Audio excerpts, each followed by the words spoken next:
17 a 19, Las Ganas. Conducción, Alejandro Ferreira.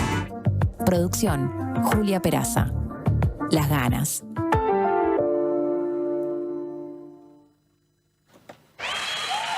Los aplausos son para la invitada que ya está acá en el estudio. También para Federica Odriozola, que apareció finalmente. Bueno, ¿cómo estamos? Arrancamos hasta las 19. Quédense con Las Ganas.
Bienvenidas, bienvenidos. Estamos al aire, ya conversando fuera del aire, pero conversando con nuestra invitada. Y vamos a tener dos invitadas. No pudo venir Silvia Soler, le mandamos un beso grande a Silvia, que es amiga además. ¿Cuántos amigos tiene Ferreiro? Y sí, 1.000.000. 1.000.001 ahora, si nos hacemos amigos después de esta entrevista. Veremos. Moira Sotelo, bienvenida. Muchas gracias, Alejandro. Estamos hablando de un libro, ya les vamos a contar más, vamos a entrar en el libro. Para empezar les voy a decir el título: ¿Quién le escribe a un poeta arqueólogo? Cartas y silencios en la colección Carlos Maeso. Es un libro que se hizo a partir de los fondos concursables. Hay dos personas responsables de la escritura, que son nuestra invitada Moira Sotelo y Silvia Soler. Voy a mencionar a Silvia porque como no va a estar, queda la información aquí para ustedes. Profesora de literatura, integró el plantel de periodistas del diario El Observador, ahí la conocí. También trabajó en el semanario Búsqueda, entre otros medios de comunicación. Escribió muchos libros, trabajó en la industria editorial, una persona encantadora, por cierto. Sí. Y la mamá de Renzo. Bien, son cosas lindas de decir. Y Moira Sotelo, a quien no conocíamos, es arqueóloga, investigadora uruguaya, docente del Departamento de Arqueología y del Laboratorio de Arqueología del Paisaje y Patrimonio del Uruguay de la Facultad de Humanidades. Eso me interesa mucho, hablaremos también en ese capítulo. Obtuviste un máster en arqueología y es doctora en historia por la Universidad de Sevilla. ¿Conservaste la silla cuando Sí, volviste? la conservé, Bien. por suerte. Es coautora, aparte, con Silvia Soler, de un libro anterior que se llama 10 llaves al pasado indígena y de Más cerca del cielo, misterios de la arqueología uruguaya para niños curiosos. Esta parte también es interesante. Me hace un gesto, Alejandro, como que me va a cortar el cuello, pero me quiere decir, corta el disco, que va a quedar sonando, si no tenés razón, Alejandro. Bueno, estábamos escuchando el tema exagerado de Casusa. Lo elegí un poco a propósito y un poco sin saber que después iba a pensar que estaría bueno decir que parece re exagerada toda la historia que rodea a los personajes de este libro. Es una locura. A mí me parece, no sé si vos lo viviste así, pero Lo vivimos así durante la investigación y es lo que estoy recibiendo de feedback del libro. Bien. Una historia impresionante. Una historia increíble. Para empezar, yo leí el libro casi como si fuera una novela. Por momentos, si no fuera que hay una investigación atrás y que aparecen los documentos. Perdón, quiero decir que la fotografía del libro es de Pablo La Rosa, otro conocido que también conoció en El Salvador, y de Fidel Esclavo, a quien también conocemos, que hace el diseño. O sea, Exacto. 4 personas trabajaron para armar este libro que tiene un formato grande. Yo supongo que son 20 por 30 y algo. No me acuerdo debe estar acá, a ver si, las dimensiones, creo que no. Fidel le aparece. llama libros de mesa, como Libros que de son mesa. libros son largos, no muy cómodo para los libreros y las estanterías, que nos lo hacen saber porque no entra en cualquier estante, pero bueno, defendemos ese formato. También es verdad que el libro no entra en cualquier estante de etiqueta, muy fácil. Exacto. Sí, en parte sí, pero la historia es tan rica. ¿De qué trata este asunto? Bueno, se me ocurrió, porque es tan vasto, se me ocurrió algo, te lo planteo, vos me decís, no, es un desastre lo que se te ocurrió, Bueno. y cambiamos.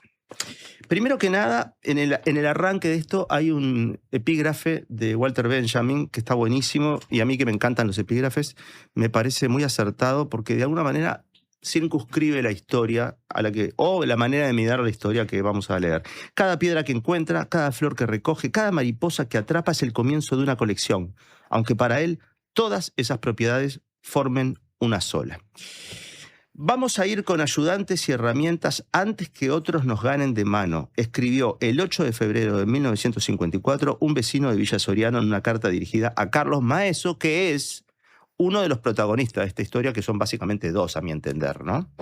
Durante décadas, hombres y mujeres buscaron piezas indígenas para Carlos Maeso, uno de los precursores de la arqueología uruguaya.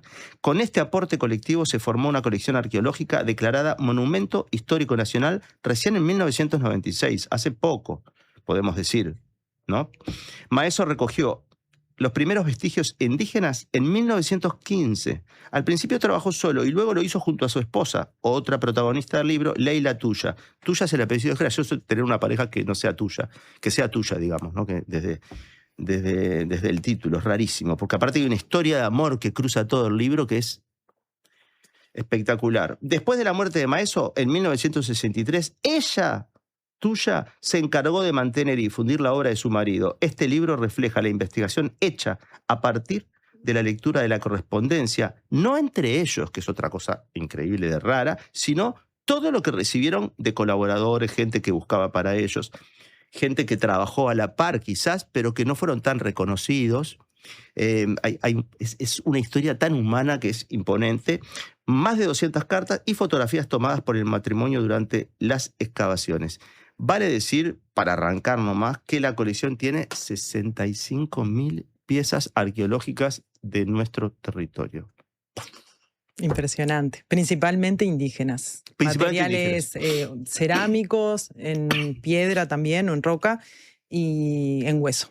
Bien, me gustaba presentar esto, quizás podamos ir después leyendo y vamos derivando por el recorrido que hicieron ustedes, pero lo más importante de todo es que sos arqueóloga en Uruguay y hay o hubo una idea de, wow, mijita, si vas a estudiar arqueología, Está difícil. ¿qué vas a hacer? ¿No? Pero de repente nos encontramos solo con esto, que es una parte de todo lo que hay, y dice que hay 65.000 piezas que aparte recogieron un matrimonio con unas particularidades que forman parte, por suerte, del libro también.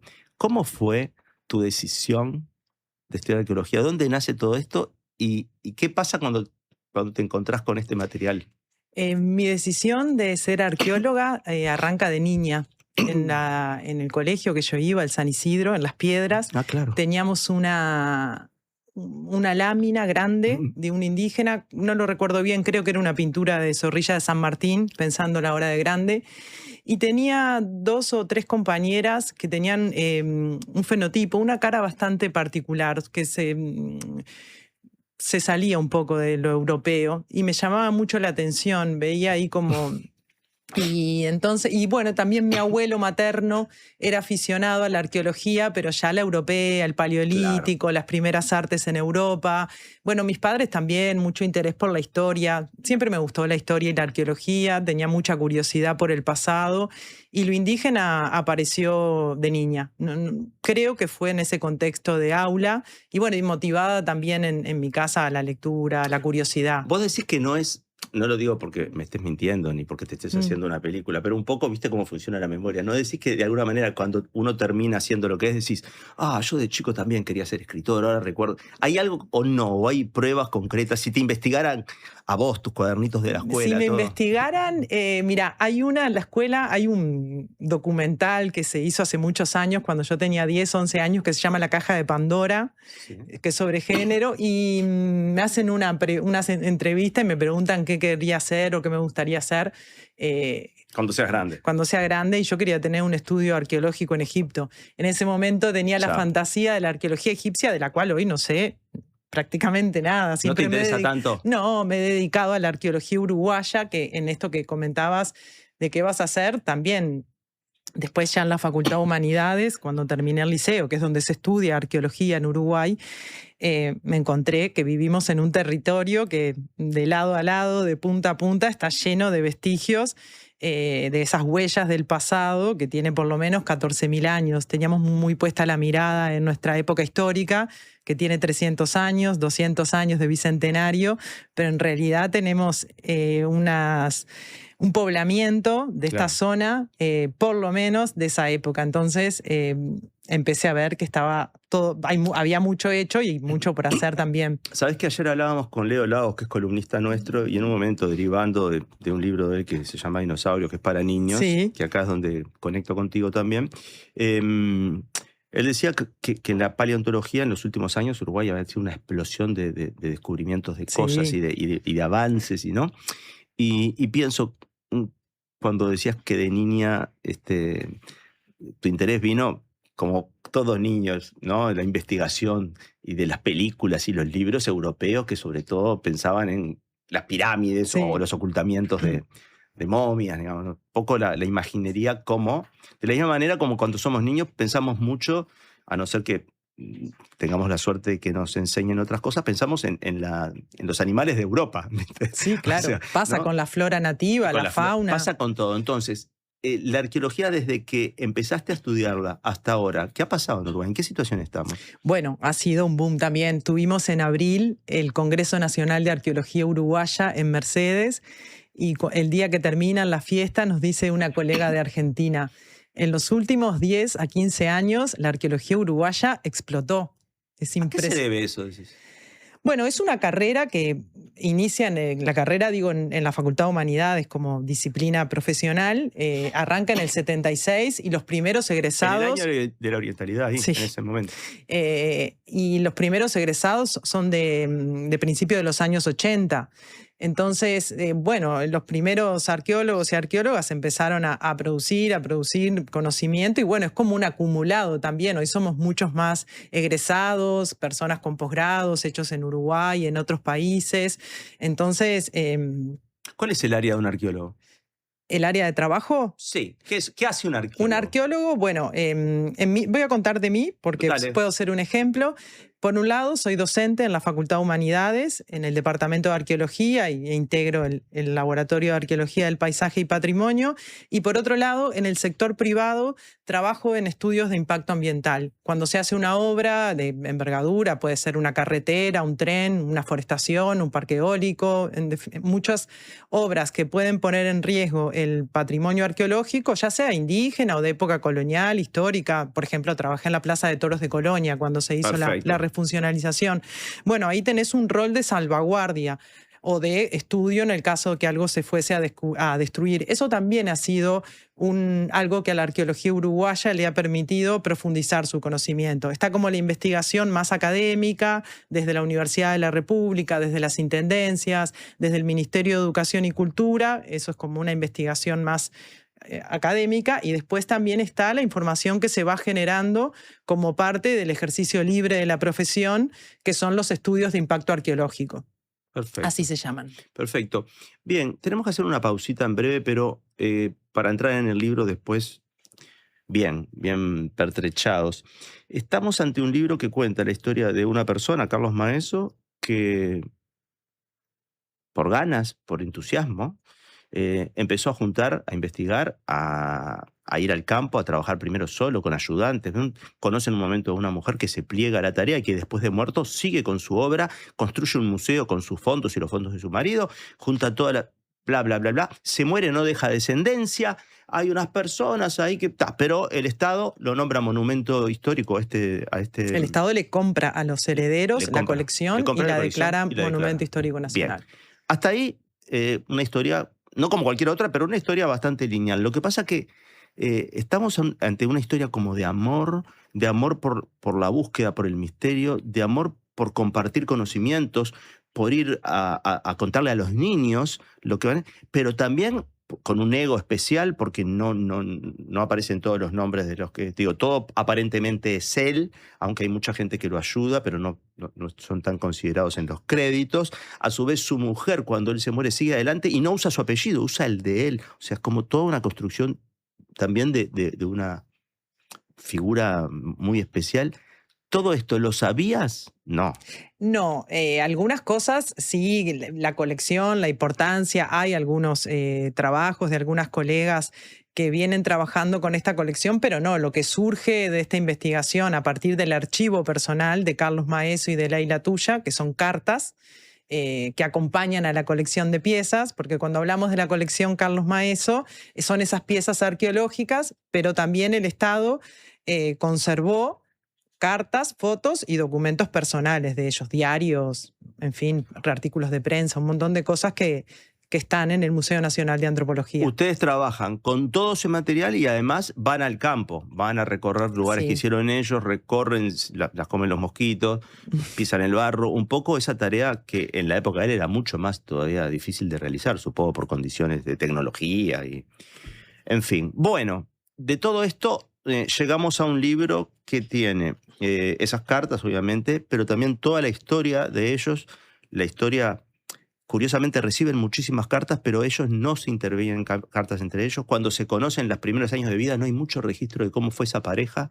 De repente, o sea, hay un gran misterio sobre el que también habría que... Ustedes lo hicieron, investigaron, pero aún así hay un montón de interrogantes que le dan a esta historia muy nuestra, para la gente que le importa eso, un giro detectivesco. Sí, totalmente. No, hermoso. Se ríe porque la pasaron bárbaro. Vamos a la pausa y seguimos conversando con la arqueóloga Moira Sotelo. Comunicate al 099-891-888. Mail radio@ladiaria.com.uy.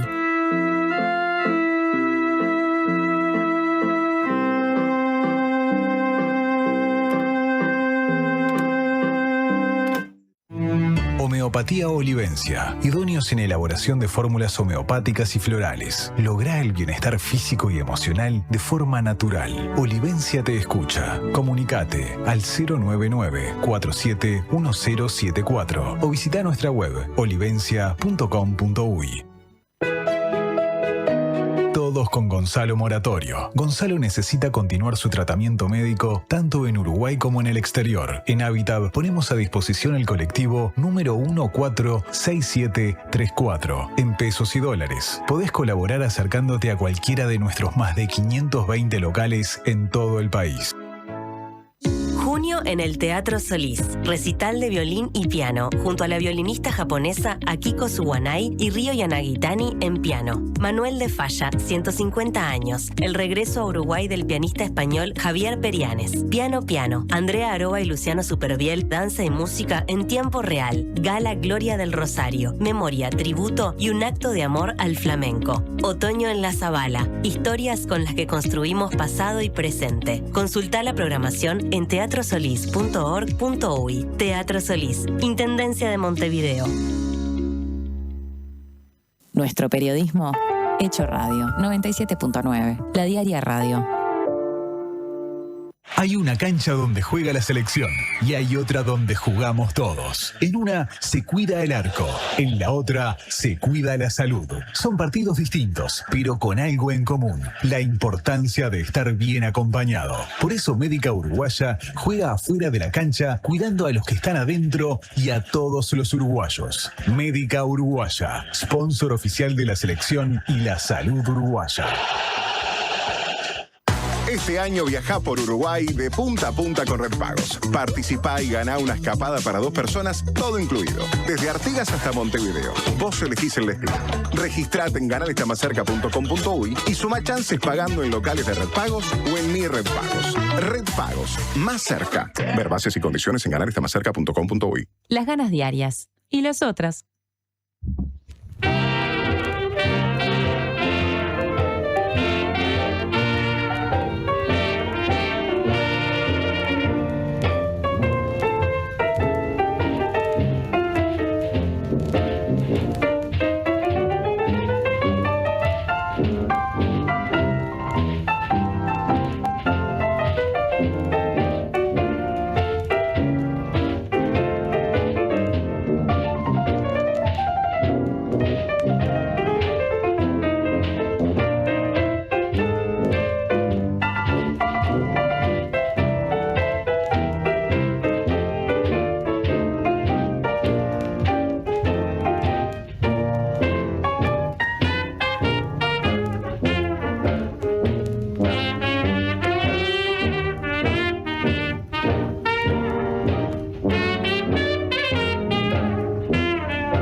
Estamos haciendo un poco de arqueología también en la música. Nos estamos yendo para atrás con Jelly Roll Morton y estamos conversando. Vamos a tratar, ya le digo que vamos a fallar hoy, porque es imposible dar cuenta de todo el libro. Así que concentremos en esta segunda parte de la charla de decir todo lo que podamos. La presentación ya fue.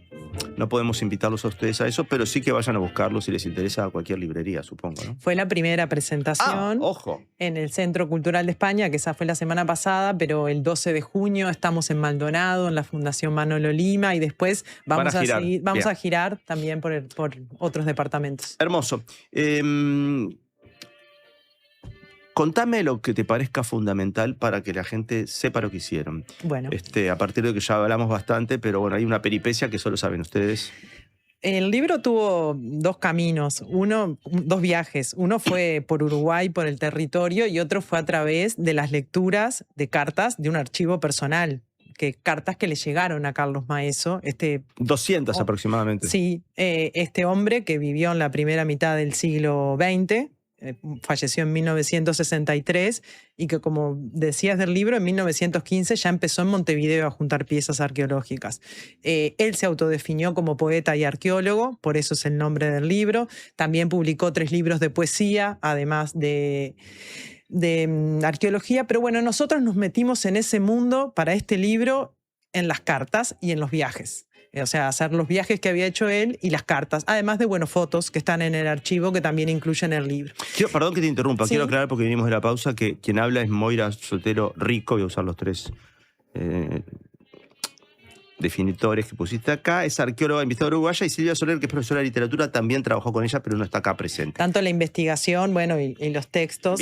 Bueno, es de todo el equipo el trabajo, en realidad es un libro que es resultado de eso. Bien, seguí, perdón. Pero volviendo a las cartas, encontramos las cartas que había recibido Maeso de pobladores, de trabajadores rurales de Villa Soriano, de pescadores de Cabo Polonio, Balizas, y se nos transformó en una fuente de información, no solo arqueológica, sino también de las vivencias de esa época. Es como son testimonios, y a su vez todo lo que implica las cartas, los papeles, las texturas, las tintas, las formas de escribir. Y nos acercamos a Maeso como en espejo, a través de lo que estas personas, que son los otros protagonistas del libro. Claro. Como vos decías, los protagonistas centrales son Carlos Maeso, Leila Tuya, su esposa, pero en el medio hay 2 capítulos que trata de poner sobre la mesa quiénes fueron los que conformaron la colección, porque se transformó en algo declarado monumento histórico nacional, como hecho por un matrimonio, y nosotras partimos desde la duda, ¿cómo es posible que alguien junte una colección tan grande que haya estado? Bueno, y lo que traen las cartas justamente es eso, que había personas que buscaban para ellos. Sí, personajes secundarios que a veces no eran secundarios. Claro, que en este libro terminan transformándose en personajes centrales, pero eso es un resultado también de la lectura de esas cartas, de meterse en ese mundo. Y bueno, como con las cartas cuentan cómo era ese intercambio de favores que tenía Maeso para tener esa red en territorio de gente que los de Villa Soriano eran boteros, andaban por las islas porque es un lugar totalmente fluvial, los de Polonio, Balizas, Aguas Dulces, bueno, por las dunas, las puntas rocosas. Y él lo que conseguía era desde Montevideo, y viene de una familia más de familia diplomática, política, ayuda a tramitar jubilaciones, tendido de agua corriente, luz eléctrica, se genera como son también testimonios de una época del Uruguay, sin duda, y cómo se vuelven amigos a través de esas cartas, un tipo intelectual, montevideano, muy particular, como se cuenta en el libro, un personaje. Y desde el aspecto, además. Desde el aspecto, pero a la intimidad que llega con esas personas tan distintas a él. En algunos casos que uno de Cabo Polonio no había tenido formación en la escuela, escribía porque en esa época, y después en el caso de Villa Soriano, Saturnino Ruiz, que es quien comanda la búsqueda allá y le escribe, o sea, había hecho la tercera de primaria rural, que es la formación que había en ese momento, pero se genera un vínculo súper interesante. Fue una de las cosas que es un Facebook analógico total, ¿no? Y sí, las cartas es lo que de esa época. Porque es una red lo que él construyó, ¿no? Las cartas de Rocha van de 1928 a 1950 y pico, cuando se muere el que le buscaba, y las de Villa Soriano del 53 al 63, pero es probable que haya muchas cartas perdidas. Obvio. O sea, y bueno, y otra, en esos viajes por el territorio, porque hicimos lo mismo que hacía Maeso, bueno, entrevistamos a personas que habían conocido o eran familiares de esta época, que era muy poca gente que conoció a Maeso, o eran muy niños. Entrevistamos a Italia Calimaris en Aguas Dulces. Hay mucha memoria oral también. Sí. Son como muchas fuentes de información que nos dieron esa historia. Por eso es una investigación arqueológica, periodística, literaria en parte, que es la parte... ¿Muchos años? De investigación. Sí. Bueno, nosotros habíamos hecho un libro anterior sobre piezas arqueológicas que se llama 10 llaves al pasado indígena, Ya con el tenías algo mismo avanzado, equipo, de alguna manera. que a través de piezas que eran de estas regiones, bueno, la Comisión de Patrimonio, que es quien tiene la colección Carlos Maeso, ya sea las piezas o los archivos documentales, nos puso a disposición, nos comentaron las colegas de la comisión, que también estaba el archivo de las cartas. Entonces, cuando vimos esto y las fotos que acompañan y cómo estaba todo el archivo hecho, guardado, nos metimos eso en el... Y bueno, comentabas cartas del matrimonio. Silvia investigó mucho sobre la historia de ellos. Ella era de Mercedes, él de Montevideo. Se casaron cuando él tenía 44 y claro, ya 30 y poco, sí, ¿no? y ella se murió 30 años después. Por eso es que también en el 96, fue muy poquito después que ella muere, que la colección pasa al Estado y tiene la figura de protección legal que tenemos en el país, que es la de Monumento Histórico Nacional. Para que no se desarme la colección. Claro. Entre otras cosas. Exactamente, que esté bajo custodia. Ya que algunas se cuide, cosas faltan, ¿no? Se supone. Sí, cuando llegó al Estado, sí. Y por ejemplo, la gente que conoció ese museo, había una colección etnográfica de arcos, ¿El museo de estaba lanzas. En el Cordón, en la calle, Ana Monterroso de la Valleja. Hoy hay una empresa que funciona ahí, pero por suerte la casa que fuimos a conocerla, entré, me dejaron pasar, la verdad que esa fue parte, o sea, la investigación tiene muchas puntas, hasta tocar timbre en una empresa y decir, me dejan pasar, y en los tiempos que corren, los dueños me abrieron el lugar, pasé, conversamos, fue como, entonces tuvo muchos viajes en ese sentido, nosotros así le llamamos para hacer el libro. Es una persona muy, muy particular él. Una parte que marqué, ¿sabes qué me pasa? Yo subrayo los libros siempre. Yo también, si no, no puedo. siempre. Con lápiz, ¿viste? No, yo no. Yo con lápiz, pero es como... escribo al costado. Lo escribo al costado. Pero no lo hice, un poco por el tipo de hoja que tiene. Sí. Y no sé, ¿viste? Me pareció... Entonces marqué con papelitos y sé lo que me llamó más la atención. Por ejemplo, entre las anécdotas más reiteradas de la infancia de Maeso figura una que lo presenta como un niño creativo y al mismo tiempo alguien cuestionador de los métodos de magisterio de la época. O sea, ya era un muchacho, un niño que iba para algún lado, Sí, ¿no? sí, escribía, hacía teatro de títeres y dejó... Lo particular de esta persona, de Carlos Maeso, es que se encargó de generar registro de todo esto. No, es como y que se llame a sí mismo poeta y arqueólogo, es sí. como, wow. Y ella siempre, después que él falleció, es el poeta y arqueólogo Carlos Maeso. No trascendió mucho como poeta. Es de esa Y generación. como arqueólogo, en vida tampoco. No, además él fue siempre como un poco outsider. En ese momento, la arqueología uruguaya se gesta ya desde esa época. O sea, hoy es una profesión, pero porque hubo décadas de precursores, de gente que trabajó. Él es un precursor, sin duda. Él es un precursor, pero en 1927 se crea la Sociedad Amigos de la Arqueología, donde Amigos de la Arqueología. Sí, la gente era una de esas sociedades científicas que se creaban y allí estaban... Un signo de esos tiempos. Sí, total. Estaban las principales personas que empezaron que juntaban, que sabían de sitios, generaron revistas, excavaban. Él no estaba con ellos, él estaba solo, tenía problemas. Más marginal, ¿no? Sí, pero es por su manera. Y las entrevistas, bueno, un tipo como está en el libro, muy particular. Las fotos impresionan, la cara, la ropa, las herramientas, el pelo. Bueno, parece que siempre tuvo esa especie de melena como rasta, corta, en las entrevistas, en las memorias orales. Parece alto, ¿no? Sí, por lo menos al lado de ella, sí. Ella aparece como un poco marginal respecto a la importancia en la obra de él, ¿no? Desde que están juntos. De hecho, usa el apellido de él, un rasgo de la época también, Sí, eso ¿no es cierto? claramente, pero ella tiene que ver. Ella tiene la misión, después que él no está, de ella conservar. le promete Creo que sí. o asume. Empiezan con lo del museo ya desde antes, pero después la casa se hace una casa nueva pensada para museo. Es una casa muy grande. Tuvo mucha repercusión después internacional y nacional. Las visitas, hacían una tarea con escuelas también. Ella compraba útiles cuando iban a las escuelas. Ellas llevaban, cuando iban al interior, también llevaban útiles, lápices de dibujo, llevaban muchas semillas para las personas. Eso me impactó mucho. Sí. Llevaba semillas para que la gente plantara. Y en esto que le pedían cosas a Maeso, a veces de Polonio le llegaron a pedir manzanas. Porque, bueno, eran como intercambios de cosas. Ahí le juntaban las piezas, se las guardaban, incluso se las mandaban a Montevideo. Volúmenes y volúmenes de piedra con un peso, o sea, boleadoras, morteros, puntas de proyectil, que juntaban y él iba en varios periodos del año y en algunas cartas le dicen, bueno, cuando usted venga o se las mandaremos. Nos traen las manzanitas. Le piden manzanas para alguna que estaba enferma, sí, cosas que no... Y los lápices de colores. Es muy impactante porque todo esto sucede... parece muy atrás en el tiempo por lo que estamos contando. Imagínense el Polonio en aquel entonces, ¿no?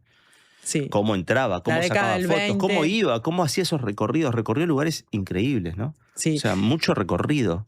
En muchos lugares de Uruguay. En el libro nos centramos en Villa Soriano y en la costa de Rocha, dos ambientes costeros bien distintos, uno de río y otro de océano, pero fue porque donde teníamos más cartas y más información. Hay bastantes cartas de colonia también, pero no tanto de búsquedas.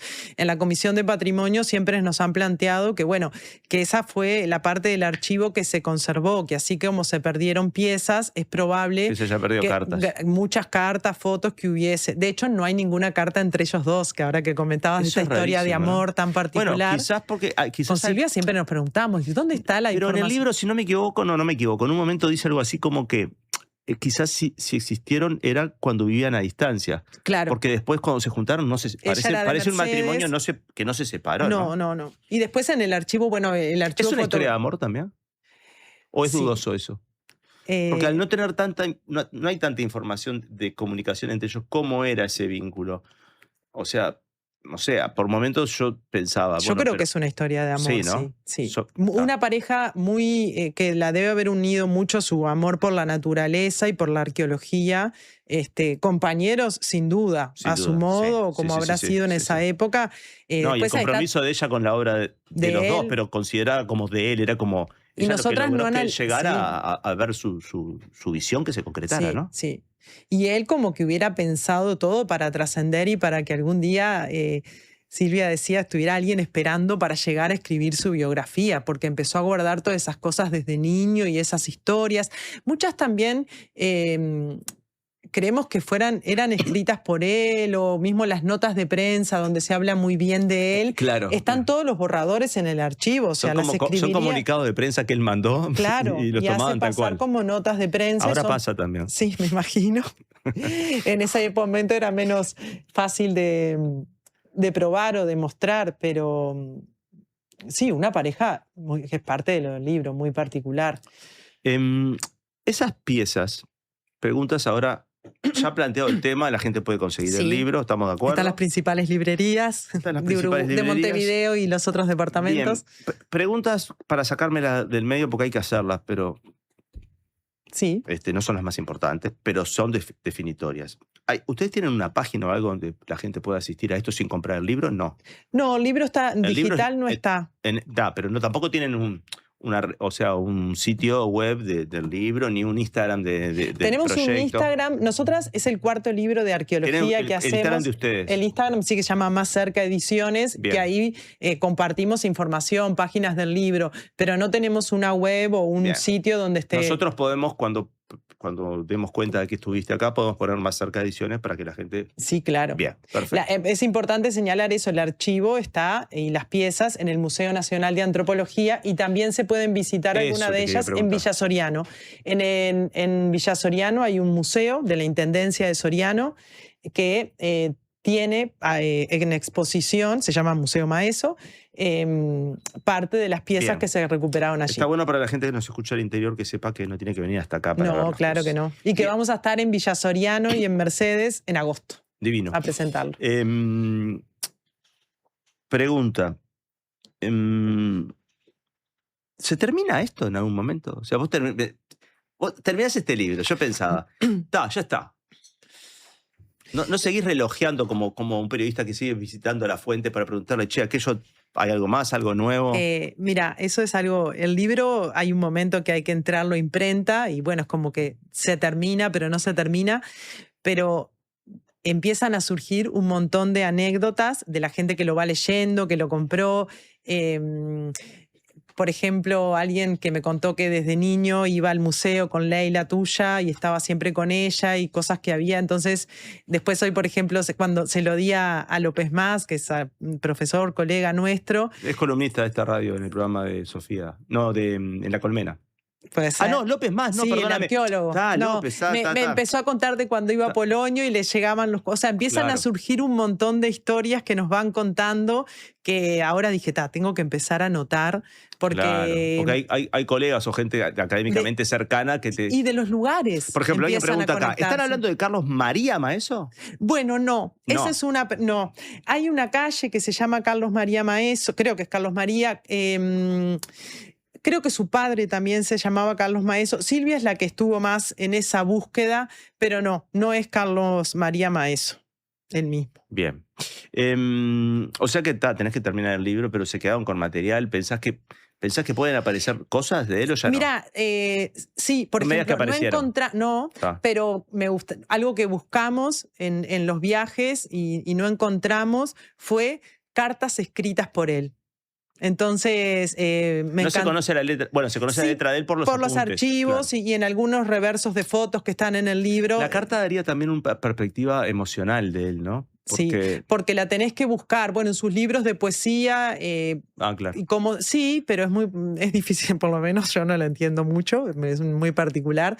Pero bueno, hay como un vínculo que dejamos entrever en el libro entre su manera de estar en el mundo, su espiritualidad, su poesía y lo que le significa la arqueología. Y también por eso hay algo que que nos gusta respecto al indígena reivindicar con este libro es que también en esta época, más allá de que los métodos de búsqueda hoy son distintos y no se extrae, es como muy extractivista esto de acumular y acumular. Sí, y rompiendo, o sea, con unos métodos también que por ahí rompían territorios que había que preservar, No, supongo, por supuesto. ¿no? Hoy día esta arqueología Sí, es no se hace, está mal. No se hace. Y también deja una forma sobre lo indígena como algo muerto del pasado, Claro. como una búsqueda muy, muy anterior. En ese momento era el país sin indios y las búsquedas de colecciones arqueológicas alimentaron esa construcción de nuestra identidad de esa época como europea, descendiente de los barcos, que también en esto que me preguntabas al inicio de la arqueología, tanto la arqueología como los colectivos de descendientes de indígenas y también los afro, han como puesto en cuestión ese Uruguay tan europeo, sino, bueno, es como una mezcla, una cosa distinta y con identidades, que es una mezcla bueno, obviamente de la población que llegó de Europa, pero también de los pueblos originarios, de los que llegaron de África esclavizados también desde el principio de la colonia.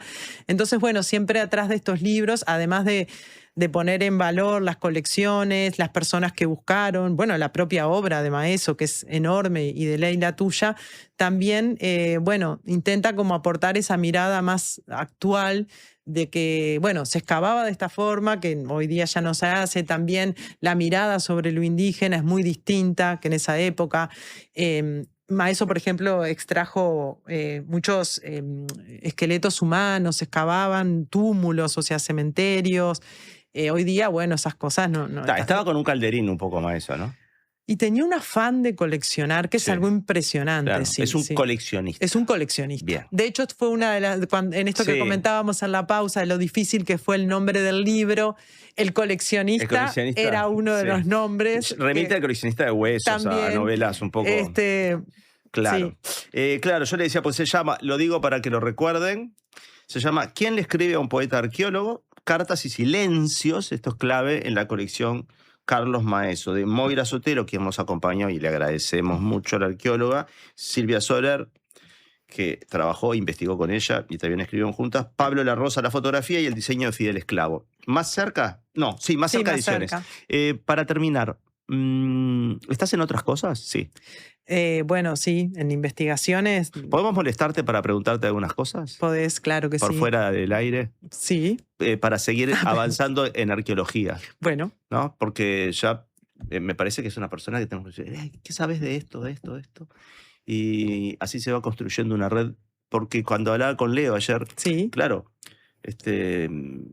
en los colegas tuyos están en otras investigaciones. Sí, y a mí me interesa mucho estar no solamente cuando yo llego a lugares, sino en el proceso. Buenísimo. ¿Viste? En el proceso de sí, por suerte hay muchos arqueólogas y arqueólogas no siempre investigando. No siempre invitar a la gente cuando logró algo, sino cuando está luchando por lograrlo, ¿no? Bien, porque buenísimo. Es más fácil eso y nos estimula a todos eso. Moira, muchísimas gracias por la visita.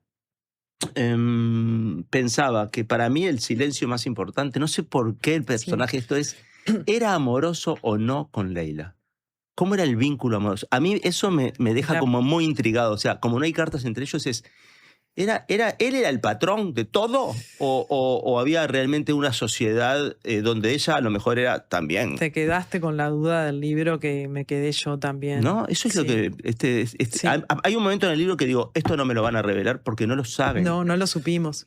Porque en el fondo también... Y además hay cosas que ¿no será sospechamos... ella también que en un momento tomó el control de... ¿No será ella la titiritera? Sospechamos que ella era la que tenía la plata, por ejemplo. Bueno, pero se no parece tengo mucho a ser el certezas. titiritero, a veces. Sí, pero no sé. Pero las referencias a él era que era un hombre muy duro. Muy duro, sí. Hay algunas referencias. No sé, me gustaría pensar que tenía una parte de empatía. Porque nunca sabemos de qué trabajaban, de qué vivían. Claro. Es como gente que se movía, que estaba, que viajaban. Estuvieron 4 meses en Europa. Era caro todo eso. Sí. Bien, es un libro, es una aventura, es un misterio, es una historia de aquí, de esta zona, con personajes de acá, investigado por gente de acá. Eso no le agrega nada específico al libro, pero es un contexto que es importante decirlo. Y lo otro es que es muy bueno también, quizá no para niños, pero adolescentes, es un viaje, ¿no? Me parece que puede servir mucho para estimular la imaginación y el deseo de conocer Sí, los libros que hemos hecho en Más Cerca de Ediciones, que es el cuarto de arqueología, pero hay otros, siempre tienen ese trasfondo educativo, y los que hemos hecho antes, la verdad que sí, los docentes lo usan muchísimo. Partes, imágenes, la verdad que incluso los otros que son para niños, más a nivel de maestras y maestros.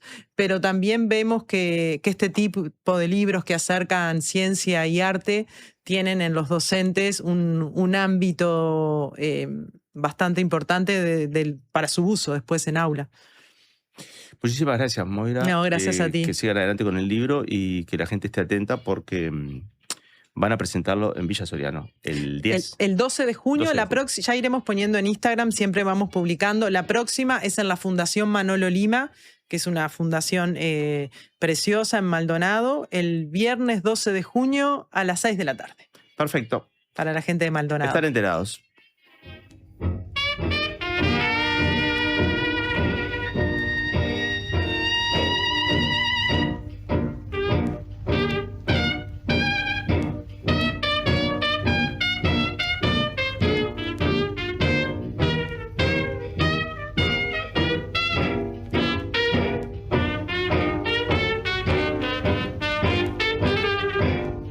Ya volvemos. Quédense con las ganas. Atención, escuchen las ganas.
Recibimos con alegría a Pablo Stoll con su columna vinculada a...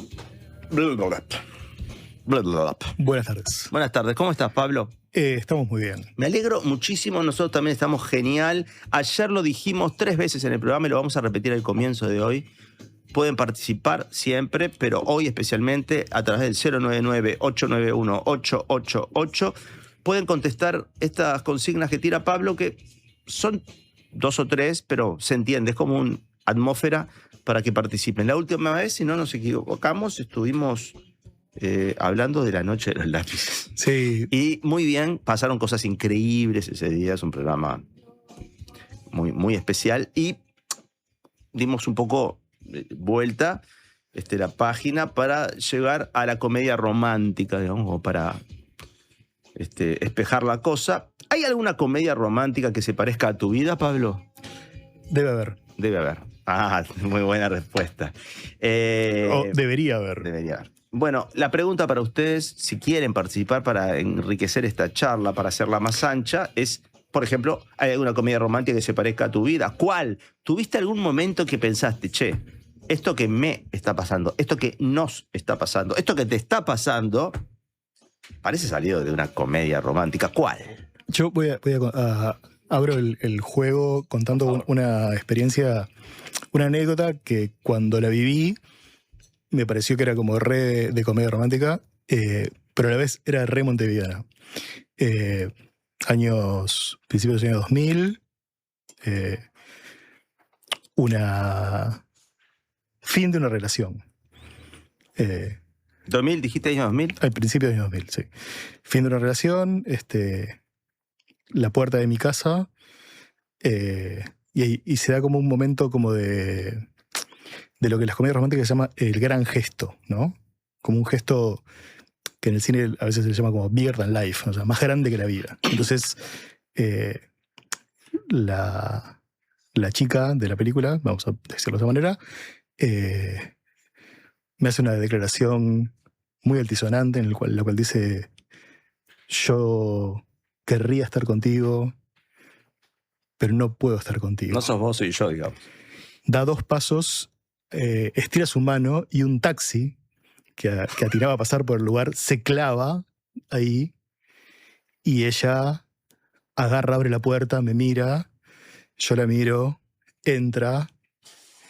Entonces yo estaba en la puerta de mi casa, quedé un poco como sin saber qué hacer, y el taxi como que no se va inmediatamente. Claro, el tipo también se da cuenta que está pasando algo. No pasa como en la comedia romántica, que el taxi arranca, entonces el plano es hacia mí, hacia el taxi que se va, y entra la música, sino que el taxi se queda, ruido de taxi, así, y de repente como que ella vuelve a bajar, cierra, el taxi se va, vuelve y me dice: no, estaba por entregar y estaba yendo a Central, entonces no iba para mi lado. ¿Me podés llamar un taxi? Sí, claro. ¿Querés entrar? No, porque... se terminó. Nos acabamos de despedir grandilocuentemente. Tenés razón. Entonces yo subí, llamé el taxi, entonces le dije por el portero eléctrico: 3 minutos, 0 ficha, móvil, no sé qué. Nada. Entonces, en algún momento dije: esto podría ser una escena de una película romántica, de una comedia romántica, con el detalle ese de la uruguayés, de que los taxis en un momento te paraban, pero decían tipo: no, para el lado que va vos, no, yo no voy, sí, disculpa. Sí, para el lado que vas no voy. Disculpa, que tengo que entregar y no voy para ese lado. Entonces, o sea, lo que yo estaba buscando era ese tipo de anécdotas, si alguien tenía algo similar, que pudiera 2 preguntas a contarnos. quemarropa. Muchas historias de amor tienen la parte, la tragedia la tienen, pero la comedia, si ponemos a pensar, por ahí no hay ninguna película que la represente, pero todos vivimos alguna película en nuestra cabeza, en tono de comedia y en el ámbito de lo romántico. Pero vos dijiste al pasar una comedia romántica que pasó acá en Uruguay. ¿Cuál es la comedia romántica en el cine uruguayo? Viste, yo me tomo un tiempo para preparar las columnas. Entonces, yo tenía muy claro que después de la columna anterior íbamos a venir con un tema un poco más light y quería hablar de la comedia romántica, entre otras cosas porque quería charlar con la invitada que vamos a tener. Sí, vamos a tener una invitada. ¿La querés presentar ahora o todavía no? Ahora cuando llegue el momento. Bien. Y entonces, nada, una de las cosas que pensé fue, bueno, capaz que lo que hago es, ella es argentina, es crítica de cine, escribió sobre comedia romántica, y decía, bueno, le preparo como un paquete de películas uruguayas de comedia romántica y digo, bueno, vamos a ver, y no encontré tantas, y no encontré como una que diga, bueno, es esta, ¿viste? Porque aparte estamos hablando de comedia, ¿no? Claro. ¿Qué define una comedia, Pablo? Bueno, ¿qué define una comedia romántica exactamente, no? ¿Está mal esa pregunta como para...? No, está perfecto. O sea, la comedia romántica es un subgénero del género comedia en general. Y yo creo que lo define el hecho de que de que si vos le sacás la relación romántica, te quedás sin película. O sea, puede estar el humor, puede estar los enredos, puede estar el viaje del personaje, claro. Pero ese viaje, esos enredos, ese humor tiene que estar dado a través, o sea, tiene que estar dado porque, esos personajes se están enamorando. Entonces, ese amor que se va a realizar, o están enamorados. O puede ser que estén enamorados, pero ahí entramos en unas cosas que son como los clichés de la comedia romántica. Divino. O sea, las etapas las cosas que marcan este género, ¿no? Que son bastante específicas y que además, como en todos los géneros, uno las está esperando. Ya sea que aparezcan en su estado puro o que aparezcan de una manera en la cual están un poco cambiadas, sí, pero nos damos cuenta de que eso existe, ¿no? De que eso está ahí. Uno sería el meet cute, que es como algo como que los guionistas buscamos siempre cuando tratamos de escribir comedias, que es el momento que los personajes se conocen, y se conocen de una manera tan graciosa y tan linda, ¿no? Meet vendría a ser como cute, perdón, vendría a ser como lindo. Que lo van a recordar como el momento de inicio. Que lo van a recordar siempre, y nosotros como espectadores lo tenemos como que recordar, y ahí en esa escena, por ridícula que sea, que generalmente es una escena un poco ridícula, en la cual causa gracia. En tu ejemplo concreto podría haber sido el conocimiento, no la despedida, por ejemplo. Claro, o sea, en mi caso, tipo, justo conté una escena que es como un final, pero... podría haber empezado la escena de ella con el taxista, se podría haber conocido. Claro, así. o sea, en realidad tipo, podría haber sido un meet cute de ella con el taxista. Totalmente. Que después el taxista vuelve. Claro. O sea, que cuando llaman cero ficha, el taxista vuelve porque la vio y dijo, no puedo dejar a esta mujer acá. Y ella le frena al otro taxi y le dice, andate. Te pago la bajada de bandera, pero me voy con el primero. Entonces, ahí eso podría ser una especie de meet cute. Y eso es una cosa que está siempre en las comedias románticas. Por lo menos en este tipo de comedias románticas de las que vamos a hablar hoy, que son las comedias románticas, no vamos a ir a Grecia, no vamos a ir a Decamerón, no vamos a ir a Shakespeare. Vamos a hablar de las comedias románticas con, como dice en el libro de nuestra invitada, en su libro, con intención popular y películas industriales. Entonces vamos a hablar de películas de Hollywood, películas, o sea, lo que nosotros entendemos por comedia romántica, que pueden no ser de Hollywood, pero tienen esa estructura que tiene esto, tiene el conocimiento, el meet cute, tiene los personajes simpáticos y rimbombantes, tiene el momento en el cual esos personajes se enamoran mucho, pero después tienen que confrontar juntos determinado obstáculo. Ese obstáculo tropezones. A veces rompe la pareja, ellos se separan, pero el amor sobrellevan ese obstáculo, se juntan nuevamente. Entonces como vendría a ser como el logline, que es como la línea básica de la película romántica, es chico conoce chica, chico pierde chica, chico recupera chica. ¿Puede ser chica conoce chico, chica pierde chico? Pueden ser todas las versiones que se le puedan dar, con todas las terminaciones con A o con E o con E, pero digamos la idea, o sea, una de las cosas que pasa también en estas comedias de las que vamos a hablar es que al ser comedias industriales de Hollywood, son todas, o un 98% son relaciones heterosexuales. Claro. De esas, las que están hechas durante el código Hays, que es el código de autocensura que tienen los estudios en Estados Unidos durante mucho tiempo, son comedias en las cuales el sexo está sugerido y casi todas tienen que terminar en el matrimonio. Feliz, claro. O sea, feliz, pero con matrimonio. Y en el matrimonio. Sí, legal. O sea, legal. No feliz no feliz y casquivanamente, sino feliz en el matrimonio. Sí. Entonces, el matrimonio... el hijo dentro del matrimonio. Claro, durante muchísimo tiempo el matrimonio era el final de la comedia romántica, como el final de cualquier melodrama o cualquier cosa que tenía que pasar, porque bueno, estábamos en determinados momentos de la producción que hacían que eso sucediera de esa manera. Comunicate al 099-891-888. Mail radio@ladiaria.com.uy. Abra nomás, estamos yéndonos a la pausa, estamos con Pablo Stoll. Después de esta pausa vamos a poner otro micrófono, que tenemos un integrante del equipo que tiene la respuesta que nosotros no tenemos o no queremos dar. Después vamos a tener una comunicación internacional, que es una invitada de Pablo, y esto sigue hasta las 7. Nos queda 1 hora de programa, qué divino, cuánto tiempo, aprovechemos. No descuidemos las ganas, ¿eh? Chacra La Martina, donde todo lo bueno sucede. Eventos, celebraciones sociales, empresariales, restaurante y salón de té. Además, hospedaje con ricos desayunos de campo a 20 minutos del centro. La Martina, al oeste de la ciudad. Seguinos en redes. UTE te presenta pequeños grandes consejos de Túnicas en Red. ¿Sabías que para tener agua caliente sin consumir de más, lo mejor es tener un termotanque de 40 litros o más y de clase A? También puedes tener el termostato a 60 grados, que es la temperatura óptima del funcionamiento. Lo probamos en casa y funciona. UTE, avanzamos con energía. Protege y embellece tus maderas con protectores de maderas Farben. Tecnología de última generación al servicio de tu propósito. Con acción fungicida, protege de los rayos UV y es hidrorrepelente. Indicados para maderas en interiores y exteriores. Ideales para puertas, ventanas, portones, muebles de jardín y decks. Protectores de maderas Farben. Encontralos en tu pinturería o ferretería de confianza. Una radio para escuchar todo el día. La Diaria Radio, 97.9.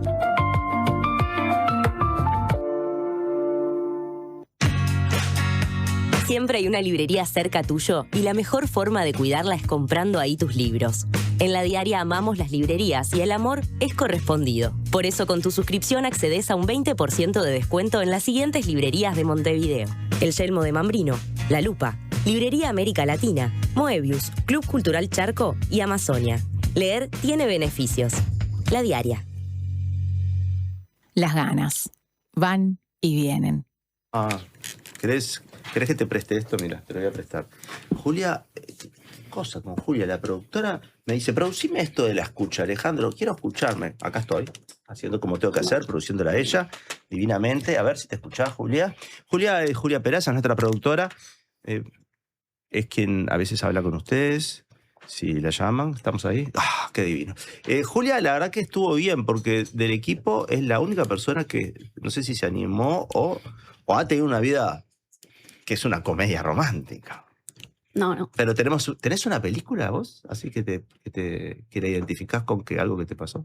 Sí. Yo pensé y sabes que no, ¿eh? Yo pensé y no me di cuenta. Estoy más como para pensar que cosas que me pasaron podrían haber sido o que pasaron. Claro, estamos esperando para escuchar esas. Estamos esperando para escuchar esas. Venga, bueno, mi película sería Fallen Leaves de Kaurismäki, así que no es tan hollywoodense, digamos. No es hollywoodense, es una película de hace poco tiempo, que tiene 2024, 23. Finlandesa, de Aki Kaurismäki.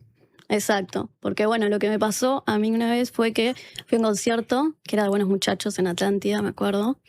Y en la parada de ómnibus, cuando estaba por volver, me encuentro ahí con un muchacho que tenía una remera de los Pixies, por eso me llamó la atención, me acuerdo. Y nos pusimos a conversar, no sé qué. Estaba todo bien, me pidió mi número y se tomó el ómnibus suyo, ¿no? Y después nunca más. No me escribió. Yo llegué hasta a buscarlo, mira, en Facebook, en el evento. ¿Se acuerdan los eventos de Facebook? Nunca tuve Facebook, pero entiendo a lo que te referís. Podías poner Asistiré. Entonces yo miraba quién había puesto Asistiré al toque de Buenos Muchachos y eran muchísimos. Entonces llegó un momento que fue tipo, no va a ser por acá. Tenías los datos del nombre y apellido. No tenía nada. Solo el número.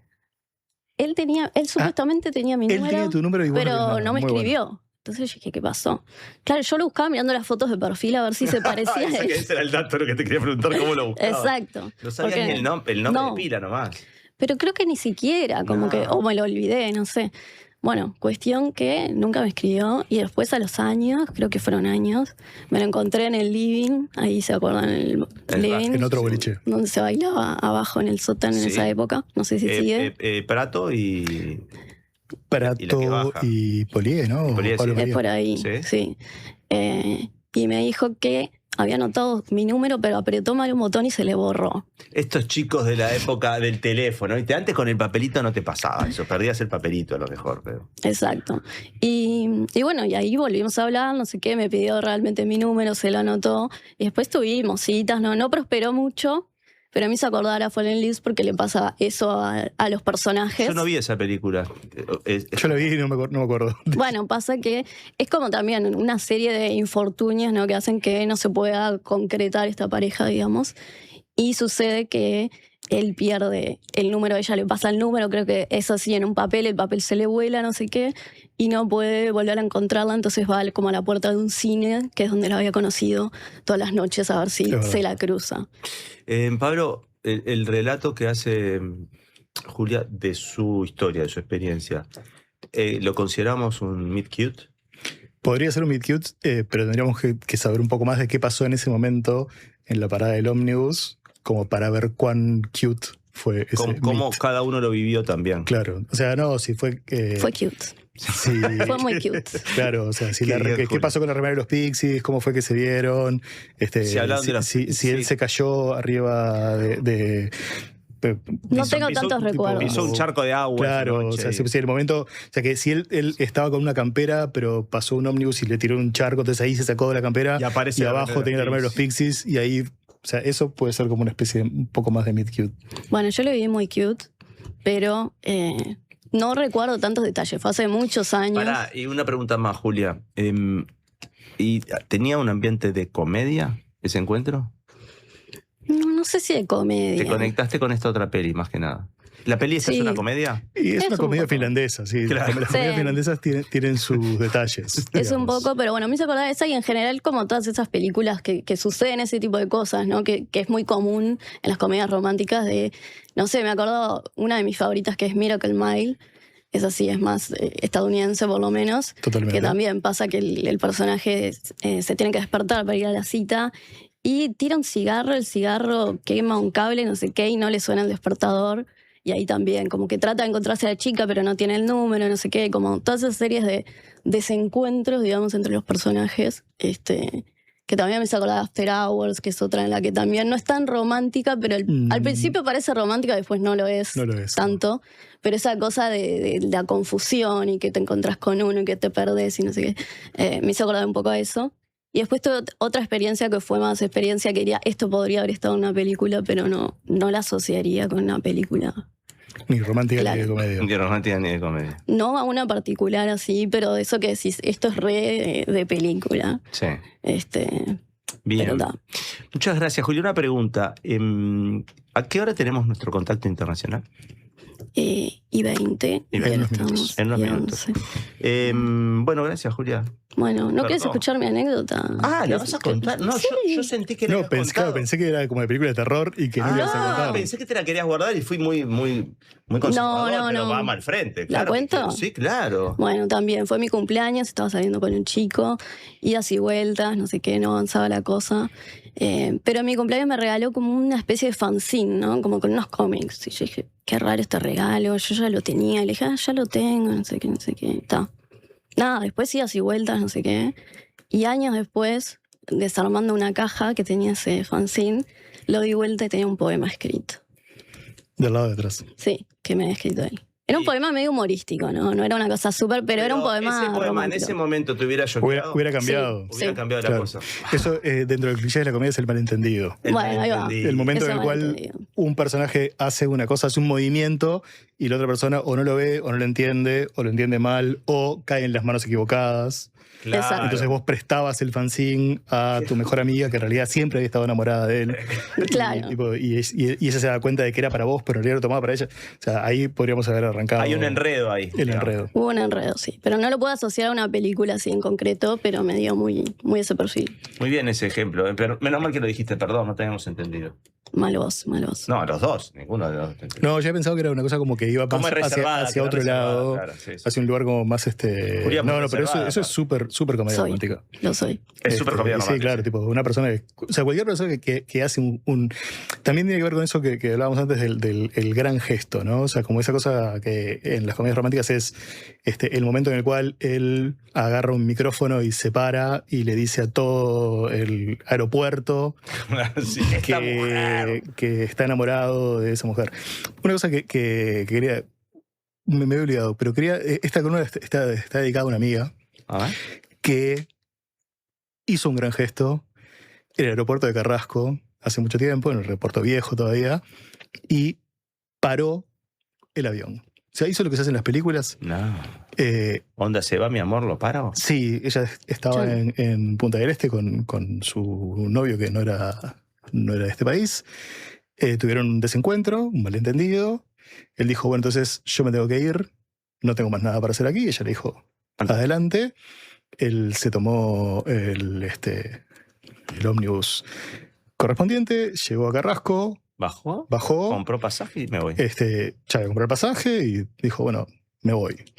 Y ella, en ese tiempo, se dio cuenta de que no podía dejarlo ir Entonces subió a el auto de su hermana, manejó lo más rápido que pudo hasta Carrasco, y cuando llegó vio que el avión que él ya había abordado, entonces corrió hasta llegar lo más cerca que pudo a una persona que pudo detener el avión. O sea, en este caso fue llegó a la torre de control. Increíble. ¿Me estás hablando de qué año? Perdón, no me quiero meter. Estamos hablando de los primeros 2000 por ahí. No había celulares.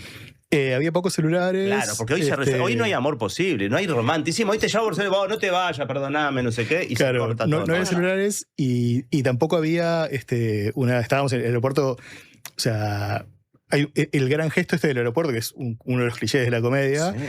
Ya no podría pasar, o sea, te cagan a tiros. Pasar, claro, o sea, tipo, lo primero que te hacen es te matan y después te preguntan. ¿Cómo vas a entrar a la pista corriendo? En ese momento fue una cosa que pasó. Entonces, cuando está dedicado a ella, tipo, que las personas que la conocen van a saber quién es. Van a saber quién es, a no ser que haya más personas que hayan parado un avión en Carrasco. ¿Avión? Quizás haya alguna persona más. ¿Ómnibus? Seguro. Ómnibus seguro que sí, pero un avión es muy de película. Porque hay algo en las películas románticas norteamericanas, sobre todo, que los personajes siempre están viajando. Siempre están yéndose de una ciudad a otra. Claro. Es una cosa como que eso genera tensión también. Claro, y es bastante. O sea, es bastante común en un país tan grande, en el cual hay distintas ciudades en las cuales uno puede vivir en una y trabajar en otra, y no sé qué. O sea, eso pasa bastante. Y bueno, eso pasó acá. Entonces, esta columna está dedicada a ella. Bien. Pará, Julia, cambié. No te vayas. Ya nos vamos todos a la pausa y conectamos con nuestra invitada. Pero antes, una frase que está acá en tu guioncito que dice: nos emocionamos hasta las lágrimas, se nos sale el corazón del pecho, todo como si el amor que vemos en la pantalla fuera nuestro. Eso sí, eso sí nos pasa. Ese era el lugar común donde todos... Esa es la razón de la existencia de las comedias románticas y de esta columna. Esto es una cita del libro Amar como en el cine, de Fernanda Mujica, que es la persona que va a estar hablando con nosotros en un rato. Bien, nos vamos a una pausa, pero antes... Nada, antes... sí. Deja abierto. Comunicate al 099-891-888. Exactamente. Mail radio@ladiaria.com.uy. Quiero que digas, Pablo, ¿cuál fue la música que sonó primero? Que no le dijimos nada. Toda la música de este espacio la eligió Pablo. Sonó Sebadog, Love and Fire, gran tema, que a mí me hace acordar mucho a las comedias románticas porque habla dice, ¿esto es solamente deseo o es de verdad? Algo en las que las comedias románticas siempre en algún momento pasa. El personaje... siempre se pregunta, ¿esto es posta o es solamente algo que me está pasando? Si Julia hubiera dado vuelta el fanzine y hubiera visto el poema, a lo mejor se hubiera planteado esa pregunta. Hubiera un desvío ahí en la historia. Es verdad, muy real. Hay que mirar las cosas por todos los lados. No hay que escribir los poemas en la parte de atrás de las cosas. También que haya una aprendido. Lección. Una lección. Nos vamos a la pausa. ¿Venimos con música o no? Vamos a venir con un tema de Queens of the Stone Age que se llama This is Another Love Song. ¿Ya venimos? Las ganas diarias. ¿Y las otras? Este 2026 hay mucho en juego y por eso TCC se la juega con todo. Tenés 3 nuevas señales con los 104 partidos del Mundial, Libertadores, Sudamericana, FIBA, Ligas Europeas y más. Jugá con TCC desde 1.065 pesos por mes. Además, disfruta el pack América y el Mundo con señales argentinas. Informate ahora llamando al 2410-1616 o en tcc.com.uy. TCC, todo el deporte a un precio increíble. En Habitab, resolvé todas tus gestiones. En nuestros más de 520 locales de todo el país. Y también desde nuestras aplicaciones. Más información en habitab.com.uy. Hola, ¿estás pensando en el mundo? Estás bien, estás en la Diaria Radio 97.9. ¿Cómo es estudiar en la UCU? Es abrir la puerta a mundos nuevos. Es aprender con las manos, con la cabeza y con el corazón. Es construir y personalizar tu carrera eligiendo lo que te apasiona. Porque en la UCU sos parte de la propuesta universitaria más innovadora y actualizada del país, que te impulsa a desarrollar tus talentos. Universidad Católica del Uruguay. El futuro que está en vos y en nosotros. Gracias por escucharme. Muchas gracias por explicarme. Gracias por toda la ayuda. Estas son palabras recientes de nuestros pacientes, pero los agradecidos somos nosotros, porque tu elección nos hace superarnos cada vez más y ser la mutualista con los mejores profesionales del país. En junio, si tu número de cédula termina en 6, vení a un nuevo CASMU. Afiliate en nuestros locales, en la web o a través del 1444. CASMU, estamos para cuidarte. Consulte las condiciones. Cobertura total de asistencia médica. Las ganas se contagian. Aproveche.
Los 22 minutos pasan de las 18 horas. Recuerden que vamos hasta las 19. Nos queda un montón de tiempo. Estamos conversando con Pablo Stoll en la columna quincenal, que no tiene título. Me encanta que las columnas acá no tengan título, porque después la columna, si tiene título, está muy coartada. Nosotros podemos hablar de cualquier cosa. Hoy estamos en el mundo de las comedias románticas y Pablo trajo una invitada que no está en el país. Es una videoconferencia internacional. Es brutal, Pablo. Gracias por tus contactos internacionales. ¿La presentás vos? Le voy a presentar con una frase de su libro que dice lo siguiente: la comedia romántica le dio una estructura narrativa específica al amor. Chico conoce chica, se enamoran, se topan con un impedimento que los separa, resuelven sus problemas y se quedan juntos, felices y comiendo perdices.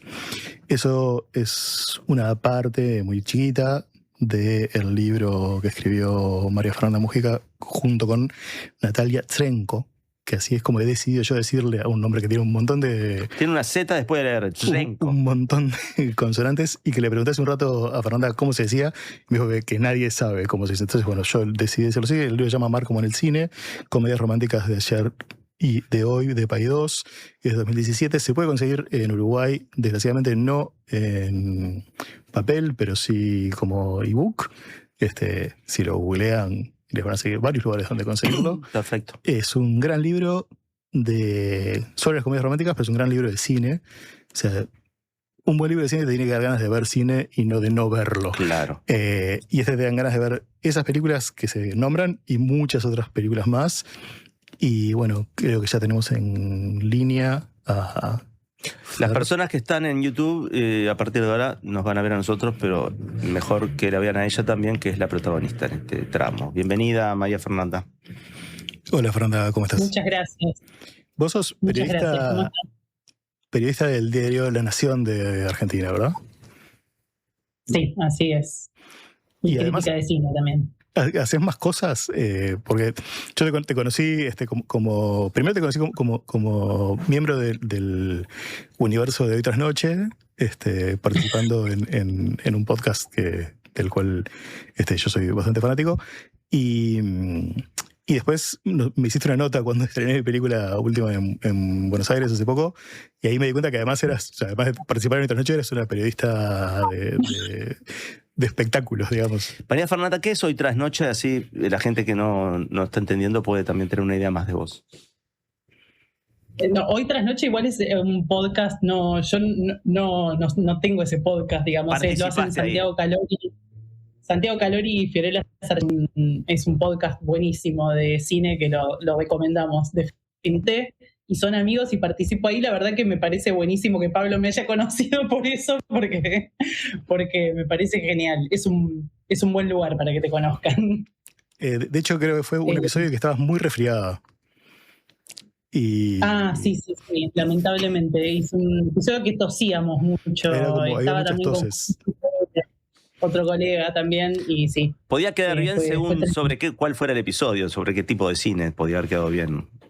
Todos con resfriado. Creo que era uno como variado de cosas, no en particular, que no tenía un tema en particular. Y fue bastante desastroso en términos para los escuchas. Me imagino que se hubieran querido morir. Pero bueno, sí soy periodista del Diario de la Nación desde hace muchísimos años, en realidad. Hace 18 años. Y escribo ahí en espectáculos, hago notas sobre cine más que nada, algo también sobre series, y escribía en la revista que venía los domingos con La Nación, que ya no sale más, y ahora escribo en Conversaciones, que es una de las secciones que reemplazan de alguna manera a la otra. Y hago crítica de cine desde hace algunos años, y fui programadora del Festival de Cine de Mar del Plata en 2 ediciones, 2022 y 2023. Perdón, Pablo, ¿puedo hacer una pregunta? Sí, claro. ¿Por qué escribiste este libro al que remite Pablo, Amar como en el cine? Digamos, ¿es un género que especialmente te interesa o desde el punto de vista de la investigación y de reflexión y pensamiento te parecía un campo fértil como para desarrollar ideas propias? En realidad las dos cosas son ciertas, porque es un género que siempre me gustó mucho. Yo crecí en los 90 en una época en la que estaban muy de moda las comedias románticas, entonces también fue una parte importante de la educación sentimental. La educación sentimental y la educación cinematográfica. A Natalia le pasó lo mismo también, y de alguna manera, bueno, eso nos llevó siempre hablábamos nosotras de las comedias románticas y queríamos ahondar en ese género, y por otro lado nos parecía que no había mucho estudio teórico estudio crítico sobre las comedias románticas, porque es un género que es considerado menor, como una pavada, digamos. Sobre todo, bueno, porque es un género que tradicionalmente fue dirigido a las mujeres, o bueno, en general siempre hace que se asuma que es como algo tonto y sin importancia. Entonces nos parecía que estaba bueno encararlo desde el lado crítico, pero también no queríamos escribirlo serio en el sentido, nos tomamos muy en serio, por supuesto, el tema, pero que no fuera como académico, ni que fuera solo para gente que estudia el tema, sino que lo pudiera leer cualquiera que le gustaran las comedias románticas y que quisiera saber un poco más sobre cómo funciona el género, sobre la historia y sobre algunos datos específicos sobre el género. Hay algo súper interesante que hacen en el libro, que es encuadrar, primero, encuadrar las comedias como las comedias, como lo que estamos pensando cuando pensamos en comedia romántica, ¿no? O sea, cuando ibas al videoclub y llegabas a la parte en la cual decía comedia y estaba un pedacito que decía comedia romántica, entonces estamos hablando de ese tipo de películas y no de la comedia en general, o del romance en general. Y una cosa interesante es que lo relacionan en el tiempo, los primeros años de la comedia en Hollywood, y lo relacionan con la producción, o sea, con el tipo de producción que se daba en ese momento. O sea, que incluía el tipo de persona, o sea, el tipo de público al cual estaba pensado que iba a ver esa película. Entonces arranca con el Screwball, y después de ahí llegan como a lo que el libro plantea como la vara más alta de la comedia, que vendría a ser cuando Harry conoció a Sally, ¿verdad? Sí. Pero van tocando todos esos tiempos que van pasando desde los 30 y los 40 hasta los 90, y usan algunas comedias como para explicar ese tiempo, y relacionan qué estaba pasando en Estados Unidos políticamente, a nivel social, o sea, cuál era el sistema de producción y cómo van llegando hasta ahí. Si tuvieras que nombrar cada una de esas etapas, digamos, el Screwball, los años 60, los 70 y los 80, ¿qué comedia elegirías como para cada uno de esos momentos? Y lo que va a pasar es que voy a terminar eligiendo las que elegimos en el libro, porque por algo lo hicimos así. La Screwball Comedy a mí me encanta, es uno de los géneros que más me gustan. Lo conocí justo como siendo adolescente y me fascinó, y es como entré a un montón de la historia. Se nos cortó la comunicación. ¿Podés definir a qué se refiere? Screwball vendría a ser la comedia de enredos. Es una comedia en la cual dos personajes se conocen, se enredan de una manera, y para resolver ese enredo se enredan en otra cosa, se siguen enredando. Entonces es la comedia en la cual mucho gag, digamos, de alguna manera. Como mucho gag parece que hubiese. Sí, es en la cual se da muchos de los temas, como decir que sos una cosa que no sos, ocultar la identidad. Como parte de la seducción también. Claro, pero o sea, siempre es como alguien que está tratando de hacer algo y entonces dice que es otro, y entonces eso lo lleva a que el otro reaccione de esa misma manera. Entonces es como el Screwball. Screwball creo que viene es un término que viene del béisbol, que es la bola que se tira como dando vueltitas, y que es como difícil de agarrar. Entonces me parece que va por ese lado, y es una cosa como son unos guiones muy complejos, hechos en los años 30 y 40 sobre todo, básicamente escritos y dirigidos por inmigrantes que habían llegado a Hollywood desde Europa, y que daban como una versión distinta, tal vez, de lo que era el sueño americano. O sea, tenían una frescura y una idea de cómo filmar esas películas y de cómo contar, que está buenísima. O sea, mi preferida de esa época podría ser Las Tres Noches de Eva. Es una película impresionante. O Problemas en el Paraíso. ¿Te acordás de los directores? Siempre me equivoco. Uno es de Sturges y la otra es de Lubitsch. No me acuerdo cuál es cuál. Bien, no vamos a buscar en internet. Viste que eso acá todo se resuelve. El que quiera que lo busque. Sí, por eso, pero no lo voy a hacer yo, es lo que te quería decir. Y que quiera que las vea. O sea, son muy fácilmente accesibles esas películas, la mayoría de forma legal. No hay que ensuciarse digitalmente para poder verlas. Hagamos una cosa. ¿Nosotros tenemos una pausa por el momento o ya la pasamos la pausa? Mandemos la pausa y nos queda una pausa nomás. Perfecto.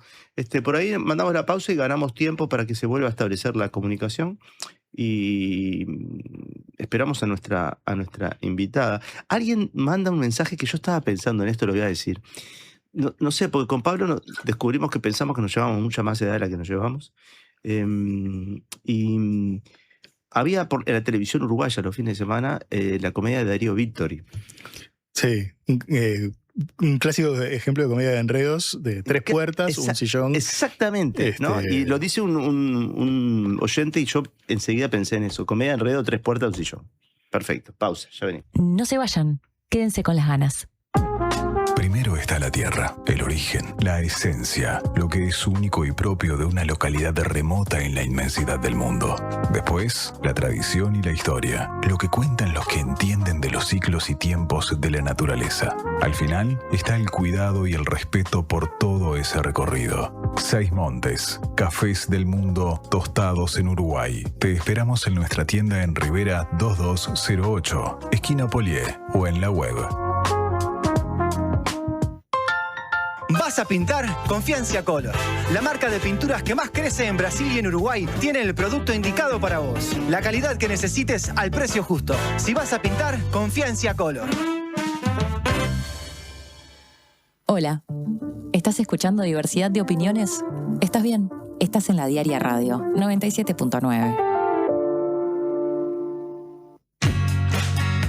Siempre hay una librería cerca tuyo y la mejor forma de cuidarla es comprando ahí tus libros.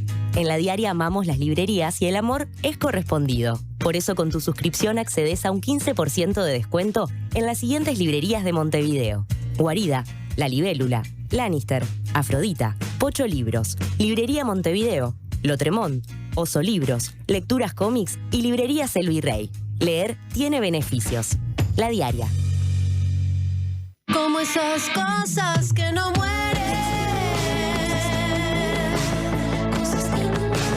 Cosas que no mueren. Rodra presenta Cosas que no mueren, su nuevo álbum. Y ahora solo quiero estar bien.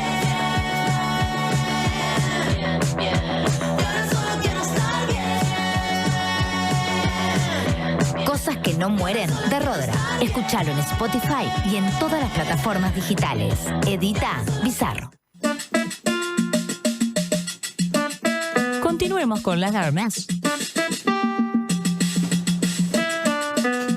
Bueno, estamos al aire. Vamos a retomar nuestro contacto con la invitada que está en Buenos Aires, ¿está, no? Supongo. Suponemos. Sí. No vamos a tener imagen por video, ya la vieron, vamos a tener la foto de ella, pero vamos a leer por audio para no arriesgarnos a que se corte nuestra comunicación de nuevo. ¿Estás por ahí, Fernanda? Sí, estoy acá. Creo que la próxima voy a tener que cruzar e ir directamente allá a La Diaria a charlar en vivo. Mira, yo te voy a decir algo que en esto puedo decirlo yo. Si vos cruzás, avisanos con tiempo y lo hacemos, te invitamos acá y hablamos de cine, obviamente. Estás invitada. Dale, quedamos así ya. No, estábamos hablando del Screwball y yo mientras fuimos a la tanda y te recuperamos en el éter, expliqué un poco de qué iba, dije cuál era mi Screwball preferido y estábamos esperando el tuyo. Y, me perdí eso. Bueno, yo cuando se cortó que estaba hablando de Bringing Up Baby, que se llama La Adorable Revoltosa acá, claro. Y calculo que en Uruguay también, sí. De Howard Hawks, con Katharine Hepburn y Cary Grant, que es una screwball clásica con esos chistes que no paran, con el doble sentido que se usaba en ese momento en el que ya regía el código Hays y tenían que estar ahí cuidando qué hacían y qué no. Pero que eran muy avanzadas y que tenían una visión de la mujer que se sorprende muchísimo, porque después en realidad hay un retroceso con respecto a eso, porque tienen como heroínas en general bastante alocadas, pero porque todos los personajes de la Screwball son así, pero que siempre saben lo que quieren y van por eso.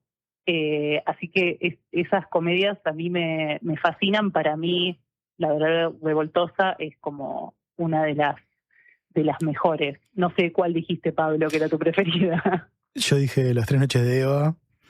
Ah, bueno, sí. Y... Sí. ¿Cuál más dije? Dije otra más. Que no me olvidé. De los dos, pensar los dos directores. Sí. Problemas en el Paraíso, Trouble in Paradise. Ah, bueno, también está Sucedió una noche, está en Capra, que es excelente, con Claudette Colbert y Clark Gable. Son buenísimas, la verdad que yo recomiendo a cualquiera que quiera ser feliz ver esas películas, porque son divertidas y el romance es como, sí, no sé si son tan románticas o como la idea de romance que se puede tener como más cercana al drama, ¿no? Como con más, porque acá las situaciones son son siempre eso, muy alocadas, muy como en otro plano, pero es súper recomendable. Y esas comedias son de los 30 y 40, y después en los 50 hay una cosa un poquito más conservadora, y tenés esas películas como las que está Audrey Hepburn, por ejemplo, pero igual tenés genialidades como Sabrina, de Billy Wilder. Y después en los 60 la cosa empieza como a cambiar un poco y a hacerse como, bueno, reflejando lo que pasa en la cultura, ¿no? Entonces, ahí cambia y tenés, por ejemplo, bueno, también voy a volver a decir otra película de Billy Wilder, pero ¿por qué no?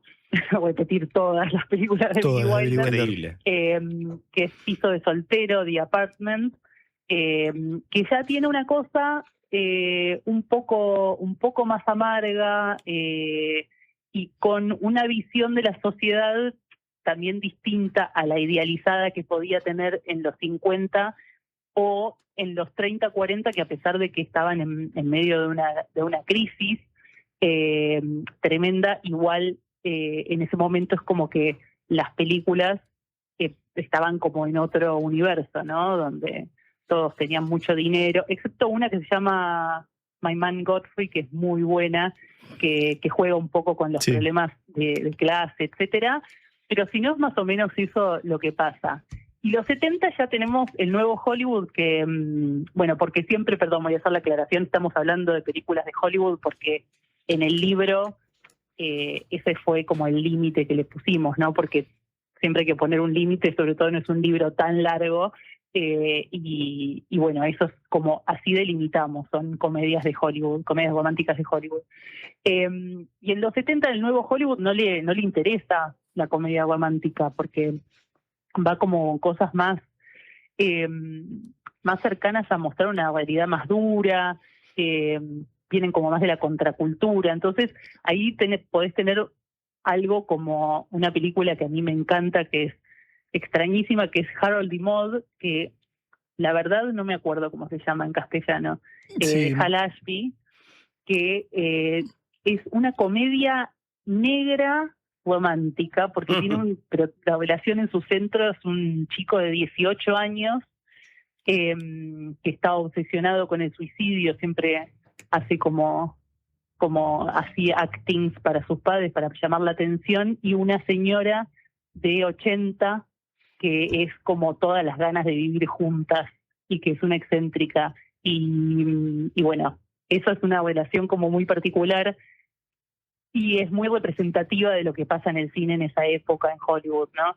Que es totalmente distinto a las Screwball o incluso a las de Billy Wilder, por supuesto, también. Y después ya más parecidas a las comedias que después se establecen en los 90, tenemos en los 80, que en los 80 siguen como mucho la idea de los yuppies y la idea muy de la era Reagan,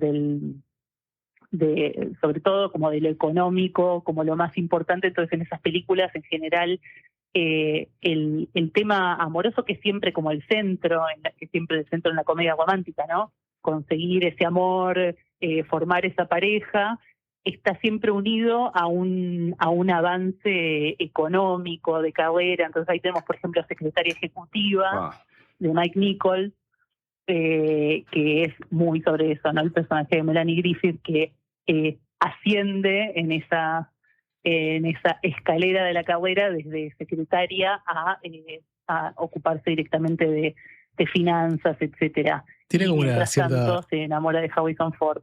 Hay como una cierta relación con El Apartamento, ¿no? Éxito.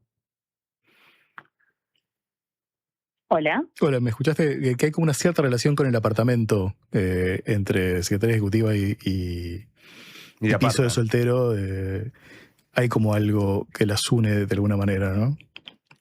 Sí, porque es verdad que en El Apartamento está como un poco también esa visión. Hay una crítica que hay también en la película de Mike Nichols sobre ese sistema de las oficinas y un poco la cosa como visualmente esa cosa de que son como todos iguales, pero no, o sea, depende de dónde tengas la oficina, ¿no? Es tu lugar como en ese ecosistema, que tiene como algo de eso, pero me parece que, bueno, en Secretaria Ejecutiva es más como el avance de ella. Hay como algo, me parece, más que la felicidad viene por ese lado mucho más que por el tema romántico, ¿no? Sí, el personaje de Harrison Ford es el jefe. Más corazón. Y el que le da como, además de darle su amor, le da como... estatus. Sí, y la valida como persona en la cual la industria, que en ese caso es como la industria de Wall Street, puede confiar. O sea, no solamente es el casamiento, digamos, o algo por el estilo, sino como es una cosa como que tiene que ver como con la relación entre ella y su sueño, que tiene que ver con este hombre, pero sobre todo tiene que ver como con ganar un estatus que se ve representado al final en esa oficina que le terminan dando. Totalmente. Y ahí llega el cambio hacia fines de los 80, que es cuando Howie conoció a Sally, que con Natalia la consideramos, si no la mejor comedia romántica de todos los tiempos, anda por ahí, por eso es la única que tiene un capítulo dedicado entero a esa película de Rob Reiner, escrita por Rob Reiner con Nora Ephron, que ahí hay algo de los co-guionistas que creemos que es muy importante en el tema de darle igual importancia a lo masculino y lo femenino, y que realmente tengan realismo, por más que obviamente está todo jugado hacia la comedia y por supuesto con la fantasía que implica el cine, pero como desde una observación desde adentro, ¿no? Que en muchas películas después falta, porque lo que pasa cuando Harry conoció a Sally, que es una película que tiene esto de un guión muy fuerte, con una estructura que está armada excelente y unos personajes que son excelentemente armados. Los secundarios todos completan las ideas que quieren mostrar Reiner y Ephron sobre las relaciones románticas, y en eso lo que pasa después es que cuando Howie conoció a Sally le va muy bien, es un mega éxito, se la considera una gran película inmediatamente, y empiezan a aparecer las copias, y el problema de las copias es que se quedan como con la cáscara. Uh-huh. Bueno, pongamos, no sé, la pareja, se conocen así, primero se llevan mal, después se hacen amigos, después aparece algún problema, pero no hacen el trabajo que es súper complejo de interiorizarse en los personajes, de armar una estructura sólida, y entonces ahí en los 90 empieza como a haber muchísimas comedias románticas. En esas muchísimas, por supuesto, hay muy buenas, porque también al haber más hay como más posibilidades de que haya muy buenas, pero también hay muchísimas muy malas.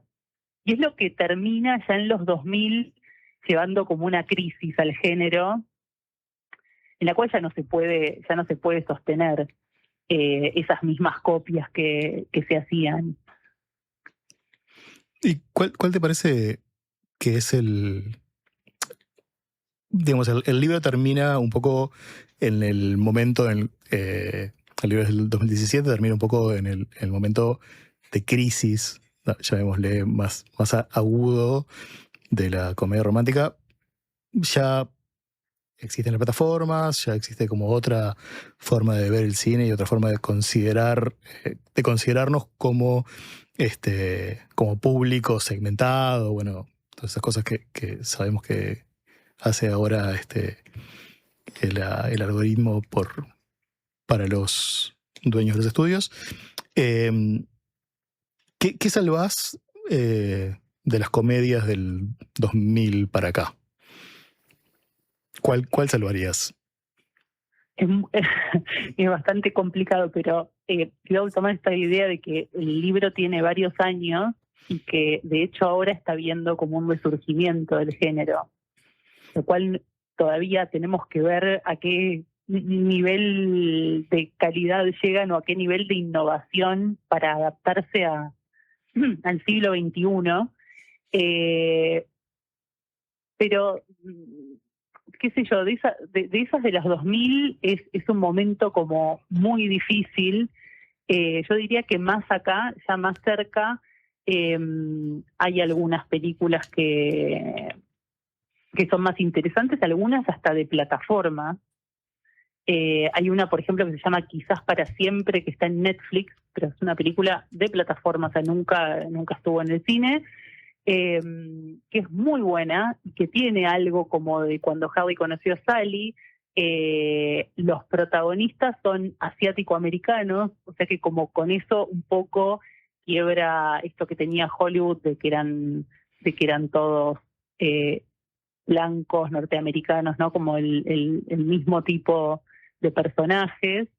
Y se adapta un poco mejor, está protagonizada por dos comediantes que son muy buenos, y tiene esto de poder realmente tener una historia romántica y el humor, porque también me parece que lo que falla muchas veces en esas comedias que hicimos de los 2000 que son fallidas es que no se logra el romance o no se logra la comedia, y la verdad que para la comedia romántica necesitan las dos cosas. Creo que por eso es un género tan difícil, porque si ya la comedia es difícil, acá estás haciendo dos cosas al mismo tiempo que son complicadísimas.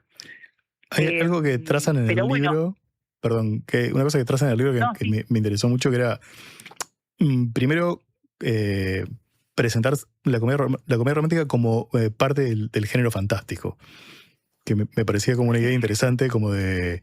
Hay un montón de cosas que pasan en la comedia romántica que solamente las podemos encontrar, en otro género que las podemos encontrar es en el fantástico, y si no nos las podríamos bancar en nuestra suspensión del descreimiento, digamos. Claro, es sobre todo el contrato de lectura, el contrato con el espectador, ¿no? Que es eso como, bueno, está bien, vamos a suponer que esto puede ser así. Y perdón, y otra más, otra paralelismo que trazan, que si bien ya estaba hablado en algunos lados, es esa cosa que tiene la comedia, que es igual que el cine de terror, que va a una cosa física del espectador, ¿no? O sea, te reís, te asustás, son cosas que te pasan. Pero en la comedia romántica ustedes lo plantean de una manera bastante interesante, que es lo que te pasa es el miedo a perder el amor, ¿no? O sea, a perderlo. O sea, primero es algo que te da la sensación de enamoramiento, te lo tiene que dar, tiene que ser físico, y después el miedo a perderlo. Y ahí emparentan también con las películas de terror. Me pareció como súper interesante eso que hacían en el libro. Sí, es algo que pensamos un montón. A mí el cine de terror me gusta mucho. A Natalia no le interesa tanto, pero sí ve este tema de cómo se operacionan.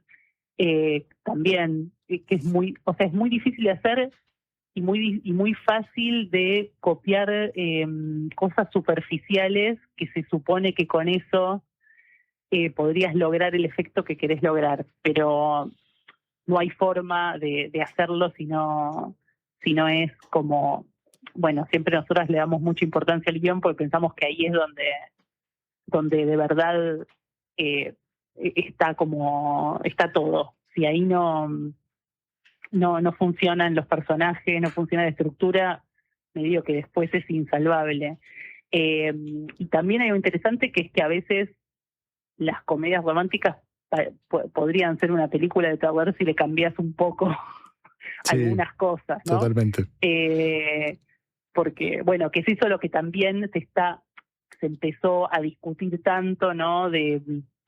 Con otras ideas sobre el feminismo, etcétera, de bueno, por qué se presentan así las cosas en las comedias románticas, pero siempre me parece que esas discusiones al final terminan en las comedias románticas que son como que no son tan buenas. No creo que le puedas discutir tanto a Cuando Harry conoció a Sally, por ejemplo, en ese sentido. Y, por ejemplo, una película que es de 2019, que nos gustó muchísimo y que esta sí fue al cine, pero además de ir al cine, está protagonizado por 2 estrellas, que es algo que es muy raro en esta época, que son Seth Rogen y Charlize Theron, que se llama Ni en tus sueños, Long Shot, que es una película que consigue muy bien hacer este personaje que es como cliché de la comedia romántica, que es la mujer que trabaja demasiado y entonces no tiene tiempo para enamorarse, y lo hace de una forma muy interesante, con un personaje espectacular de Charlize, que es la secretaria de Estado de Estados Unidos, y que tiene como, o sea, aparece en su vida Seth Rogen, que es un periodista como de un blog así muy jugado, bastante como no prolijo como ella, ni con una carrera como la de ella tan ambiciosa, y hay algo, bueno, ambiciosa en términos de poder, ¿no? Capaz no es que la de él no sea ambiciosa, porque se supone que es un gran escritor. Pero hay algo muy interesante que hacen ahí con los personajes y que hacen como incluso con el final. Esa la súper recomendamos, pero la verdad es que fue algo extraño. Fue Bueno, como, salvaste una, pasó entonces. esta película. María Fernanda. Sí. ¿Sabes qué? Nos tenemos que ir porque estamos pasados de hora, pero perdón que te interrumpa así, porque nos gana como nos gana el cine, pero ¿sabes por qué también lo hago? Porque te comprometiste a venir en vivo, ¿te acordás, no? Sí. Así que te pido por favor que apenas vengas a Montevideo nos avises con tiempo y preparamos todo. Dale, listo. Te mandamos un gran abrazo. Que les tenemos mucha envidia. Bueno, me parece bien. Muchas gracias por todo. Muchas gracias, Fer. Que pases bien. Gracias a ustedes. Chau. Hasta luego. María Fernanda Mujica, la invitada de Pablo. Pablo, gracias, se nos fue el tiempo. Hay unos mensajes divinos, es una pena. Tenemos un guión de 7 páginas. Bueno, de 7 páginas. Hay una persona que cuenta una historia divina que terminó bien, una comedia. En fin, nos tenemos que ir porque está Guille, y cuando Guille se pone así, con toda la lógica del mundo, lo que tenemos que hacer es hacerle caso. Muchas gracias. Gracias a vos. Muy amable. Gracias Que a pasen todos bien. y Nos vemos todas. mañana, Nos vemos. rapiditos. Prepárense que viene toda la información de lo que tienen que saber con Guillermo Meixeiras.